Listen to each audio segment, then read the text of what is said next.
Hey, what's up, guys? It's Craven God. So E3's over. Yes, it is over. And Sony had their show, Microsoft had their show, Nintendo had a show of Zelda that I'm guessing quite a few people watch. But what I really want to talk about is Sony and Microsoft. So, right off the bat, Sony had an amazing show. I know you guys probably watched 1,000 other YouTube videos describing the shows that you're already seen, so I'm not going to dive too much into that, but I will say they know how to put on a show. Some of the big announcements, let's see, Spider-Man being exclusive. It being done by Insomniac, like, that blew my mind. Like, I was really thinking it was going to be Sucker Punch, because listening to Greg Miller and Colin talk about what they thought they were up to when they were on Kinda Funny, and I mean, it made sense. But to know that Insomniac's doing it, I'm really like, man, guys, I'm telling you, that game's gonna be huge. And they said that the trailer was all in-game footage, like gameplay. That just blew my mind on current gen tech, not Neo or anything like that. They had God of War. God of War blew my expectations away. I was in no way, shape, or form thinking that that game was going to look or be the way that it was. It had a Last of Us vibe, which I don't mind. I love Last of Us. So whenever somebody says it has the Last of Us vibe, or it reminds you of Last of Us, what they're saying is it is character driven. Like, that's what it's saying. God of War is now seen character driven. Like, you're getting to know him, and you're getting to know that kid that he's with. I guess it's his. I mean, and that's awesome. That's a totally different approach on God of War. Nobody wanted the same old thing. I'm sure it's going to be gritty and be brutal like it's known, but it looks like the approach they're taking is a more realistic manner. I mean, when you see Kratos, he doesn't look comic bookish. Like his games, he's always looked kind of like a comic book character. Now he looks like a real human being. That game, just the attention to detail is insane, and I really can't wait to get my hands on that game.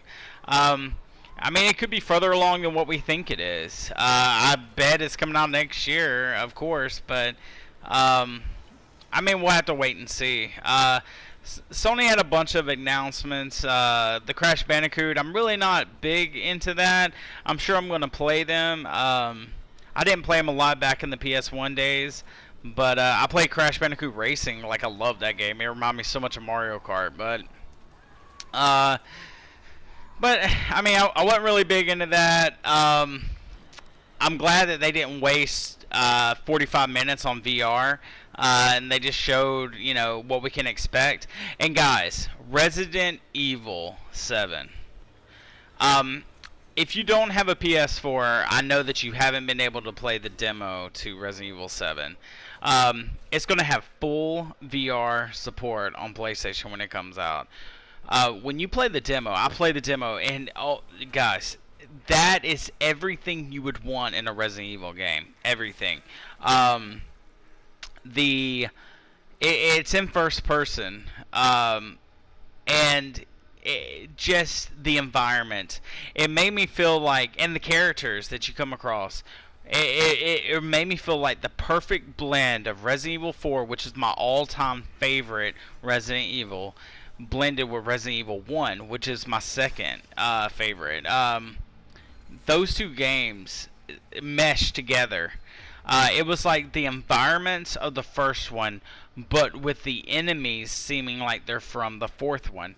The environment's unreal. It was like walking around the house of the family from Texas Chainsaw Massacre. Like, that's what it felt like, and it's creepy. And when you play the demo, you come across these ghosts, and they're never there the same time. Sometimes they're in different places, and it's creepy. I mean, it's just a creepy game. This is what this is what I've been wanting as a Resident Evil fan. I'm glad they're away from the action part and going back to the survival horror part of it. The Batman VR, I've heard really cool things about it. I don't know, I'd have to see it for myself. But all in all, Sony had an amazing show, guys. Just amazing show. I'm really pumped. Every time I watch E3, I'm always anticipating the games that I get to play next year. What I can look forward to, like was it Horizon?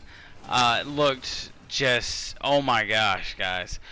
When she's running through there, riding on the back of that mechanical bull looking thing while she was fighting that enemy. I love, it's like a thinking man's survival game, where you can hunt and the way you gotta take down your enemies, you really gotta think about. I love that. It's not just shooting and gunning and collect resources. Shooting, gun, and collect resources. It makes the battles very witty, and I like that. I like that aspect of it.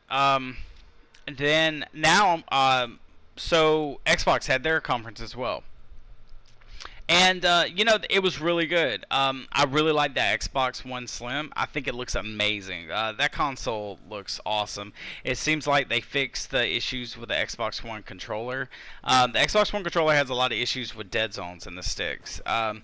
If you compare it like the 360 or even the PS4, you could definitely tell.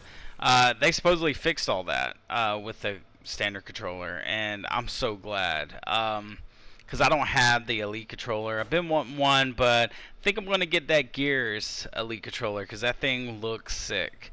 But their games that they showed wasn't too. I mean, I wasn't really blown away by any games that they showed. I played the Halo Wars 2 beta.